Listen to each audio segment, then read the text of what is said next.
आप सभी से दिल से अनुरोध है कि हमारे चैनल को ज़्यादा से ज़्यादा सब्सक्राइब करें। वीडियो को जितना हो सके अपने परिवार और दोस्तों के साथ शेयर करें। हमारे वीडियो को लाइक करें और एक अच्छा सा कमेंट ज़रूर करें।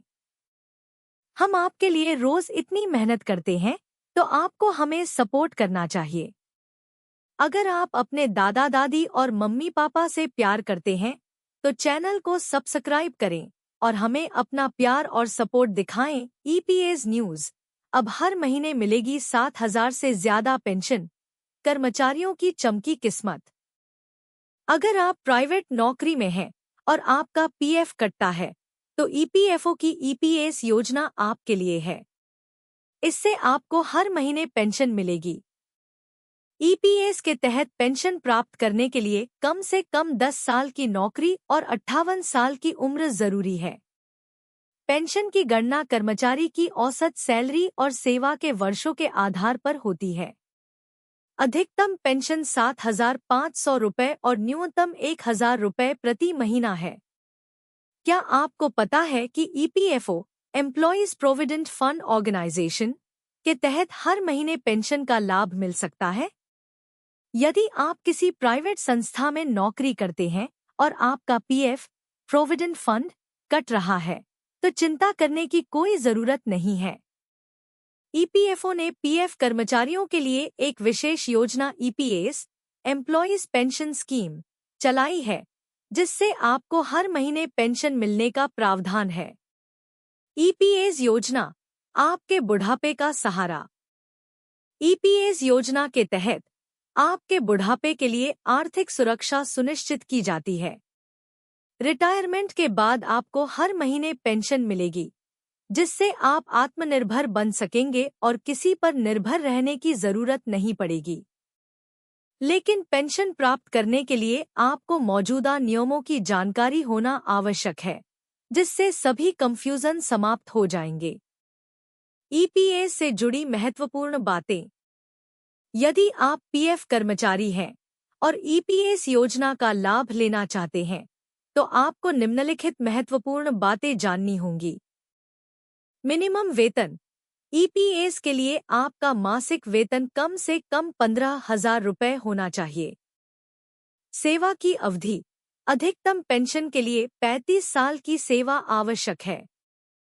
पेंशन की पात्रता। 58 वर्ष की उम्र के बाद आप पेंशन के हकदार हो जाते हैं। न्यूनतम सेवा। पेंशन पाने के लिए कम से कम 10 साल की नियमित नौकरी आवश्यक है। पेंशन की उम्र।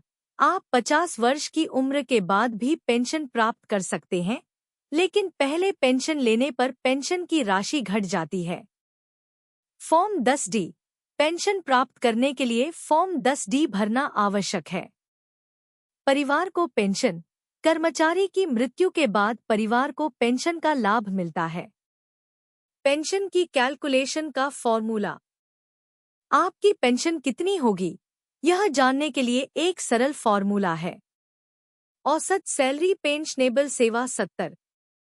यहाँ औसत सैलरी का मतलब बेसिक सैलरी और डीए डियरनेस अलाउंस से है, जो पिछले 12 महीनों की सैलरी के आधार पर निकाली जाती है। अधिकतम पेंशनेबल सेवा 35 साल होनी चाहिए।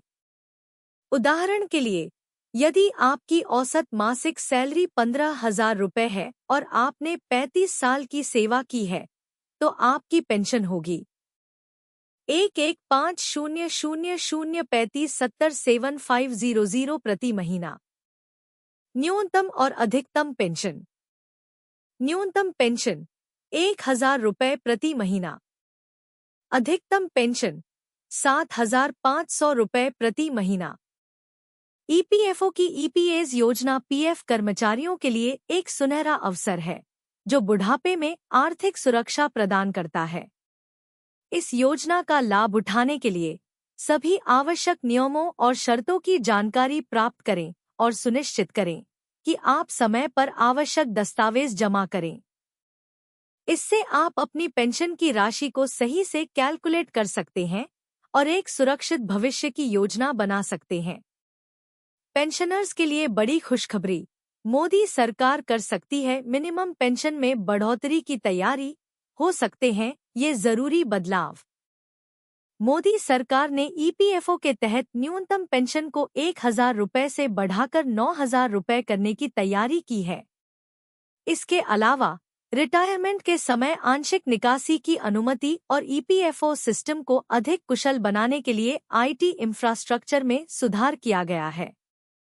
मोदी सरकार ने भारतीय पेंशन भोगियों के लिए कुछ महत्वपूर्ण बदलावों की तैयारी की है, जिसमें खास तौर पर न्यूनतम पेंशन में वृद्धि और रिटायरमेंट के समय आंशिक निकासी की अनुमति देना शामिल है। सरकारी योजना के अनुसार ईपीएफओ के तहत न्यूनतम पेंशन में 9 गुना वृद्धि की जा सकती है, जिससे यह 1,000 रुपये से बढ़कर 9,000 रुपये प्रति माह हो सकती है। इस परिवर्तन का प्रस्ताव संसद की स्थायी समिति की सिफारिशों पर आधारित है। रिटायरमेंट में आंशिक निकासी। इसके अलावा मोदी सरकार ने रिटायरमेंट के समय आंशिक निकासी को और अधिक सुलभ बनाने की दिशा में भी कदम उठाया है, जिससे कर्मचारी अपनी वित्तीय योजना को बेहतर तरीके से संभाल सकें। इससे उन्हें रिटायरमेंट के समय अपनी आवश्यकताओं के अनुसार धनराशि का उपयोग करने की स्वतंत्रता मिलेगी। ये सुधार ईपीएफओ सिस्टम को अधिक उपयोगकर्तानुकूल और कुशल बनाने के लिए किए जा रहे हैं, जिससे यह योजना व्यापक आबादी के लिए आकर्षक और सुलभ बन सके। इन बदलावों से न केवल मौजूदा पेंशन भोगियों को लाभ होगा, बल्कि नई पीढ़ी के कर्मचारियों को भी इस योजना की ओर आकर्षित करने में मदद मिलेगी। आईटी इंफ्रास्ट्रक्चर में होगा सुधार। ये बदलाव मिडिल क्लास और लोअर मिडिल क्लास के ग्राहकों के लिए विशेष रूप से लाभदायक हो सकते हैं, जिन्हें अक्सर वित्तीय सुरक्षा की आवश्यकता होती है। सरकार द्वारा इन बदलावों को लागू करने के लिए आईटी इंफ्रास्ट्रक्चर में भी सुधार किया गया है, जिससे संगठन अधिक कुशलता से कार्य कर सके और ग्राहकों की परेशानियों का त्वरित समाधान किया जा सके। ये प्रस्तावित बदलाव मोदी सरकार की ओर से आर्थिक सुरक्षा और सामाजिक कल्याण को बढ़ावा देने की दिशा में एक महत्वपूर्ण कदम है। इससे भारतीय कर्मचारियों को उनके वृद्धावस्था के दौरान बेहतर वित्तीय समर्थन प्राप्त होगा और उनकी जीवन गुणवत्ता में सुधार होगा।